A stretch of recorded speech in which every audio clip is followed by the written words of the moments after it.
Hey, thanks for checking out my channel. I'm John Stark from MacTheMovieGuy.com, and this is a review of The Tree of Life. This is a documentary on HBO Max.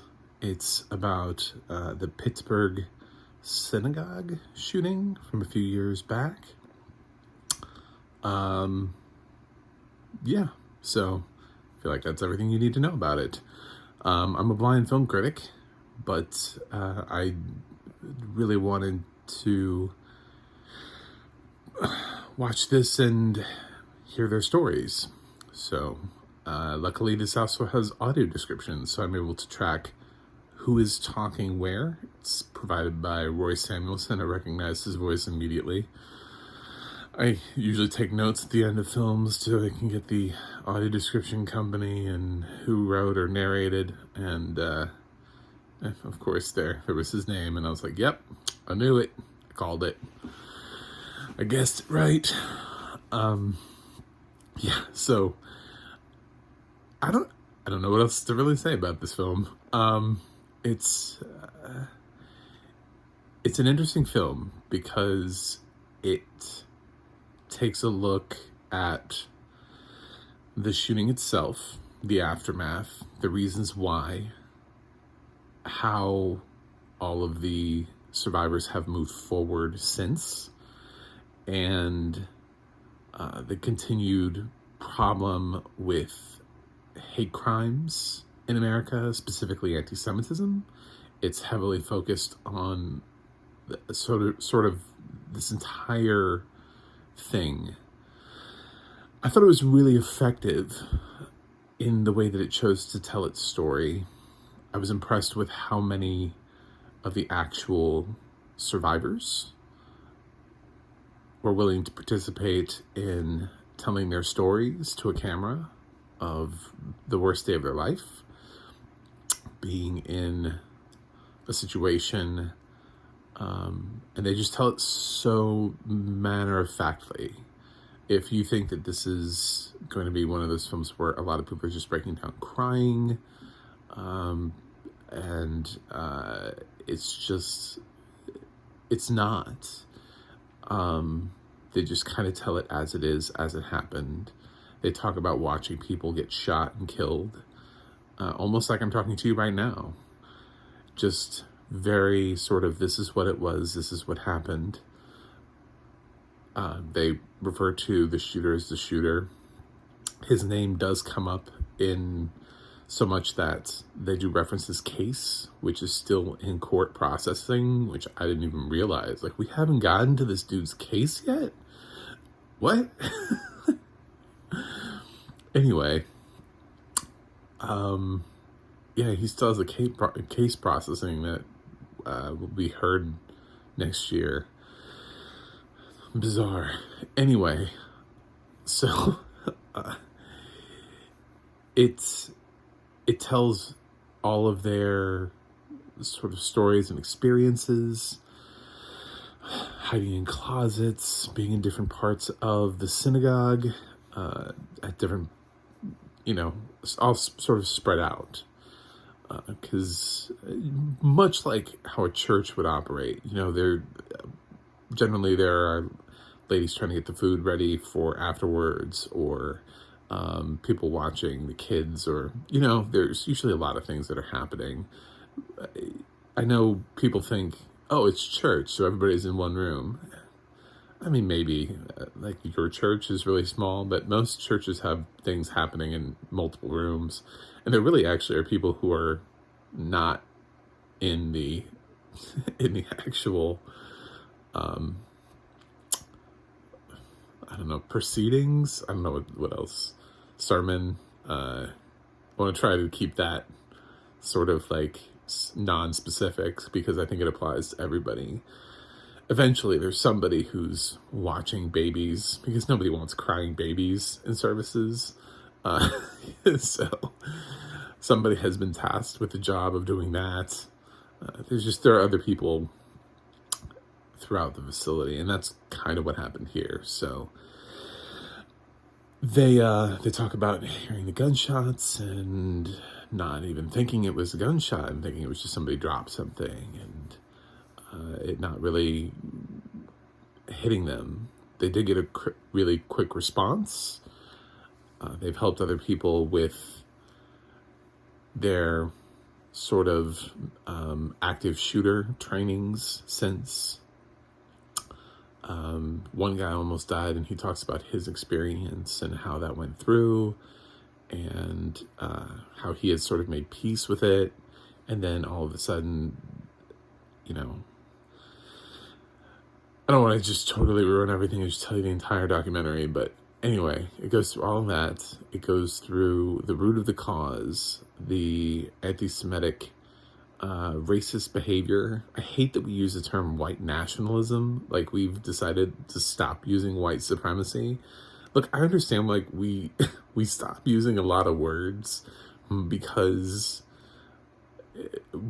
we have evolved, and we're like, oh, that word has a negative connotation to it, so let's not use that word. We don't call people retarded anymore. We've moved on to a new word that's more specific and more less demeaning. But why would we do that here? Who cares if it's demeaning? Like, why did we try to make them sound more sane? Like, why did we...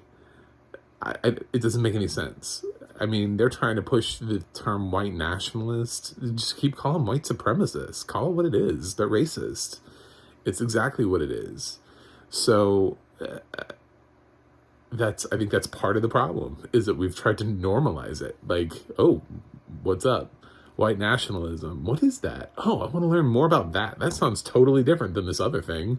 It's not. It's the same thing with a new name. So it goes into that. It goes into... Everybody has different feelings about things. When Trump wanted to come to the synagogue to pay his respects, or press time, or whatever the purpose was, why ever he wanted to do that, it does cut back and forth to different people who were survivors and their feelings about it.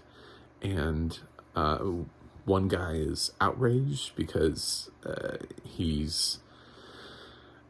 blames Trump and his behavior for stoking this sort of hate. Another woman is honest and says, if the president wants to come, the president should be able to come. And they're very forgiving. They're very forgiving people. There's one guy that gets shot and goes through everything, and then he wakes up, and his first reaction was something like, God forgive him, And he talks about us all being children of God and made in his image. It's amazing to think that after you've been shot by somebody, that I would not think that. That's not where my head would go. If you shot me, I wouldn't be like, oh, please forgive him. We're both children of God. I'd be like, fuck you. Somebody arrest him and throw him in jail. But no, it's a very interesting documentary, because it doesn't try to push one specific survivor's thought. It's not like all the survivors think like one way. They all have a different experience. They talk about how they do have certain things, though, that they really can only share with each other, only with people who have been through mass shootings. And they talk about what happens. It's very sad now, is that after a mass shooting, that survivors of other mass shootings come and support, because they're the only ones that know. So there were people that came out of the Charleston shooting and Parkland that were there for them, and they ended up befriending them, at least in the sense that they were able to discuss things that only made sense to people who had been in that situation before. It's a very interesting documentary, and I'm really glad HBO Max made it. I hope this is eligible. I hope this isn't just like an HBO Max thing that, because I feel like this would have had a great shot at getting the, thank you, watch, at making the cut this year at the Oscars. But who knows? Maybe we'll see this mentioned at the Emmys. I don't know. I don't know where this goes. It does have a really big song at the end, which makes me think Oscars, because it has one of those songs that screams, consider me. Idina Menzel sings a song called Tree of Life that plays rather loudly over the final credits. But Idina Menzel has never done anything quietly in her life. Everything is loud. She has a huge voice. So I'm a fan. I like this documentary. I hate that we had to make it. I would obviously trade the existence of this documentary for all of the lives back. I think it wraps up well. It pays tribute to those that have been lost. It directly addresses the root cause of the problem, the anti-Semitism, the rise in anti-Semitism. It directly gives you numbers as to how much versus, how attacked this small population is, when they only make up 3% of the American population. I have a feeling too, by the way, that 3% is just people who are Jewish in terms of tracking the religion. They're not trying to track anything that people are thinking, like when they think of Jew as a race or ethnicity or whatever it is you think of when you think of that, when you hear that word, you're like, oh, that thing, those people from, I don't think about that. I just think of it as a religion. So I have a feeling it was easier to track the religion, because I don't think we check that on the census. I think they just figure out the percentage based on, and a lot of people convert. So I think that's even an inflated percentage of that for what people are trying to push their anti-Semitism on. Anyway, I hope this film reaches people. I hope this film changes hearts and minds. I don't think it will, but I can hope. I'm going to give Tree of Life an A. That's it from me. If you like my videos, I know this video has been weird, but I don't really know. I'm trying not to make too many jokes out of a mass shooting. So, just keeping this flat and subdued the whole time. But if you like my channel, please subscribe. I'm trying to get to 100 by the end of the year. I do have a website, macthemovieguy.com. I have a Twitter, @macthemovieguy. You can go to the audio description project, adp.acb.org. It'll let you know what has audio description and where you can watch it. And you can go to theadna.org, where it lets you know more about the people who work on audio description, like Roy Samuelson. You can put in his name and see what else he's done. So that's it for me today, and I will see you guys on the other side.